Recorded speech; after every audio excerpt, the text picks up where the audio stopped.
Oh, I thought you were like that, man. I was like, No, babe. Saturated fats. just Do you know what saturated fats are? I have lost all control. Okay. Key takeaways. This is what you need to know for the exam. Saturated fats, they do increase cholesterol, LDLs. We'll talk about that later as well. Examples, animal foods. Animal foods. Also remember that saturated fats are solid at room temperature. That's really important to remember for the exams. Monounsaturated means there's one kink. Come on. We can do this. We have at least 12 minutes left. One kink in the chain is a monounsaturated. The kink is caused by what? Double bond between carbons. That's what makes it unsaturated. And that olive oil is a really important monounsaturated fat. It's a very common, healthy unsaturated fat, shown to decrease LDLs, the bad cholesterol, and increase HDLs, the good cholesterol. And these guys are going to be liquid. The mono and polyunsaturated will be liquid at room temperature. Polyunsaturated have more than one double bond, so it could be 2 or 3. This one has 2, and they cause 2 kinks in the chain, which is why they're liquid at room temperature. I'm giving you guys all the answers to the exam. Do not memorize this slide, but if you are interested in understanding what is in your oil or fat, look at this. So, for example, olive oil has a little bit of saturated fat, but it's mostly monounsaturated fluid here. So that's showing you they aren't all one or nothing. It's not all unsaturated fats. There's a combination. So we call it based on whichever one is predominant. So in olive oil, the dominant one is the monounsaturated. And so that's why it is a monounsaturated oil. Yeah. So why is canola oil considered good fat? You said mono. So canola oil is actually a polyunsaturated. It is, so canola falls under the polyunsaturated. And I don't want to say healthy versus, I want to say they're all foods that can be healthy. It says it under mono. Examples, olive oil, canola oil. Oh, it is. I thought it was poly. But it's also corn oil, right? Canola oil is corn oil, which Yeah. is poly. So. Oh, so I'm thinking of rapeseed oil. So would canola oil still be good? So I should say that they're not. It's not about being good or bad. It's just that we've looked at a lot of olive oil studies, and canola oil is different. So I don't even want to say olive oil is good, or that it's bad, or that butter is good or bad. I just want to talk more about whether or not they raise your good cholesterol or lower bad cholesterol. So that's my next question. So like if mono decreases cholesterol, it increases LDL? Yeah, we'll talk about lipoproteins later. I don't want to get into that now. But yeah, there have been studies that show that monounsaturated oils tend to lower the bad cholesterol, which is your LDL. And that probably is the same of canola oil or olive oil. But I think most of the studies have been done with olive oil, so that might be the reason. One of the reasons it's got a better reputation. But I would say it's more reputation, not so much about science. It's really just monounsaturated oils tend to be healthier or tend to lower bad cholesterol or excessive cholesterol. But again, I'm mostly for biochemistry. I want you to focus for now on what is the difference between a saturated, monounsaturated, or polyunsaturated.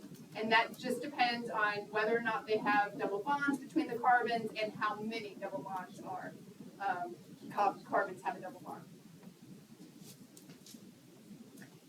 Another thing you need to think about when you're talking to your clients and for the exam is hydrogenation. So you guys might have already heard of trans fats. Have you heard of trans fats? Yes. Are they good or bad for you? Bad. Okay, so this is talking about trans fats. It's something that we talked about in Biochemistry 1 with, well, you probably don't remember it, but we talked about cis versus trans. Cis means that the hydrogens are on the same side of the double bond.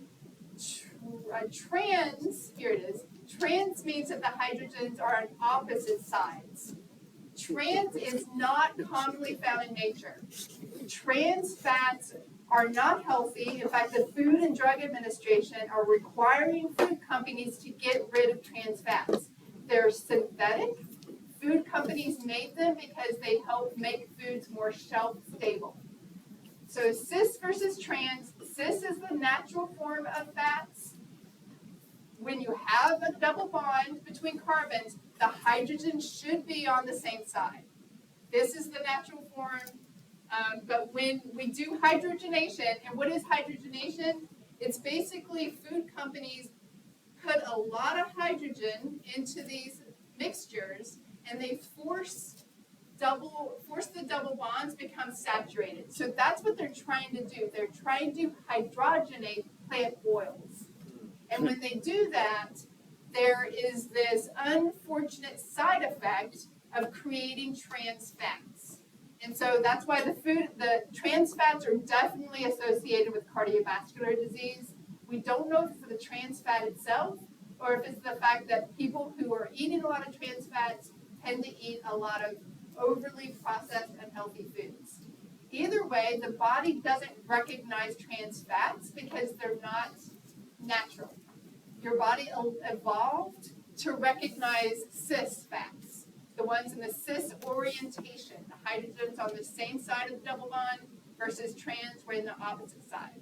So trans fats are mostly synthetic. You can find them in nature, but they're much more rare.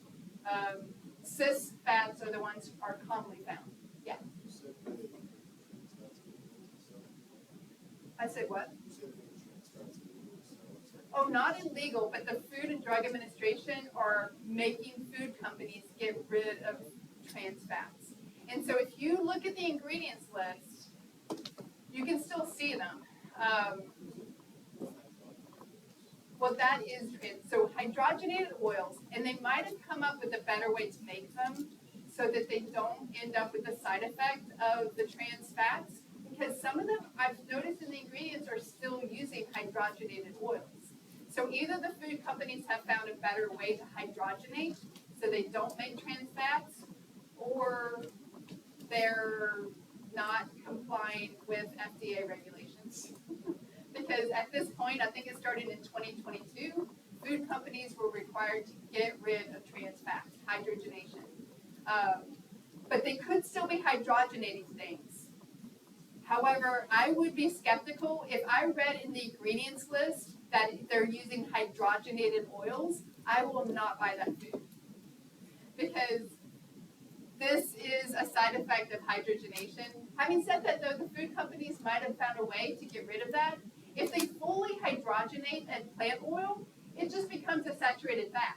So it could be done.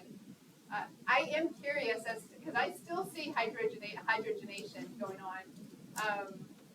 But technically, trans fats are not allowed to be used anymore in the food system in the United States.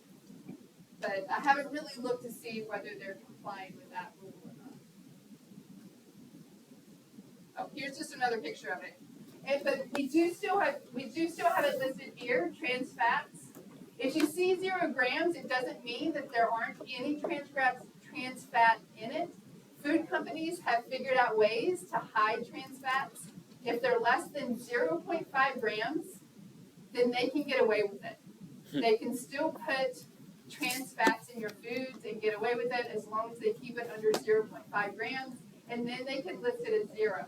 So they can list it as 0 even if it's in there. They just have to make sure it's under 0.5 grams. So I look at the ingredients list. If I see hydrogenation, I just don't buy that food product. Girl Scout cookies used to be hydrogenated, but I have checked, they're no longer hydrogenated, so I can still have my Thin Mints. Yes. Because I just got some of those recently, I think. Wait, but didn't you say they found high amounts of trace metals in stuff? Oh, I did not hear that one. I'll send you the link. No, I don't need to know. Don't let me stop you. No, I think it would be interesting to find out what else is going on. There's something about when we process food in large amounts, in large quantities, bad stuff can happen. I want food that's made with love. So trans fatty acids raise LDLs, which are your bad cholesterol, lower HDLs, which are your good cholesterol. So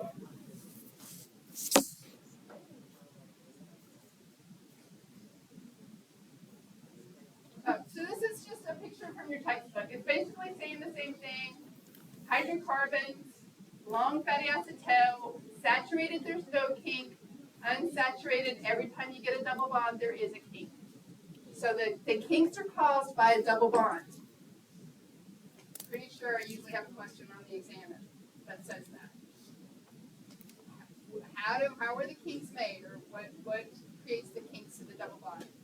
It is the double, or how are the kinks made in the fatty acid? It is due to the double bonds between carbons. I think I had too much sun when I went out there. All right, one more thing I want to go over before we finish up with these fatty acids, and that is the naming system. And this is something that some of you did not like when it came to the amino acids. So I'm going to try to figure out how to teach that better for biochemistry 1 students. But for you guys, you should understand these fatty acid tails. So there's 2 ways that we name fatty acids. And I'm just going to show you them. And I'll go back to this slide in a second here. This is a fatty acid. It's got a long chain of carbons. Remember, every time you see a kink, every time you see this hump here, there's carbons. So carbon 1, 2, 3, 4, 5, 6, 7, 8, 9, 10, 11, 12, 13, 14, 15, 16, 17, 18 carbons. That's this number here. So the very first number tells you how many carbons are in the chain. The second number tells you how many double bonds are in the chain. This number here, 9 and 12, tells you where the double bonds are. 1, 2, 3, 4, 5, 6, 7, 8, 9. The first double bond is at carbon 9. 10, 11, 12. The second double bond is at carbon 12. That is this naming system, the delta system for naming fatty acids. So 18 is the number of carbons, 2 is the number of double bonds, 9 and 12 designate carbons where the double bond begins.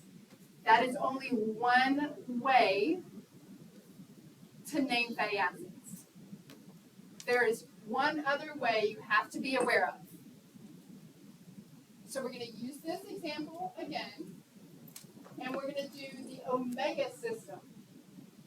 This is the omega system. So 18,2 omega 6, or sometimes they write it as N6. It's the same molecule, the same fatty acid, so we still have 18 carbons. 2 tells you where the double bond is, and what does the 6 tell you? The 6, you have to start from the other end. Here's carbon 1, 2, 3, 4, 5, 6. This is where the first double bond is, and when you know where the first double bond is, you know where the second double bond is. It is always 3 carbons away.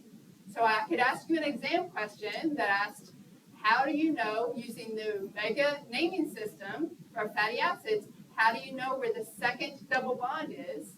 It is always 3 carbons away from the first double bond. And so if I know the 6, 1, 2, 3, 4, 5, 6, that's for the first one. I know that the other one is 7, 8, 9. It's carbon 9 from the methyl group. So notice that the omega system starts from the methyl end, whereas the delta system starts from the carboxyl end. Okay, does it not say that there? It's on the bottom. Oh, from the carboxyl end. Thank you. So both of these systems are used, going the wrong way. Both of these systems, so the name of this fatty acid is 18,2-delta-912. That's how you name this fatty acid. If I wanted to name the other one, using the omega system, it's the same fatty acid, it's just using a different method to name it. And so this one's name is 18,2-omega-6. Same fatty acid, just another way to look at it.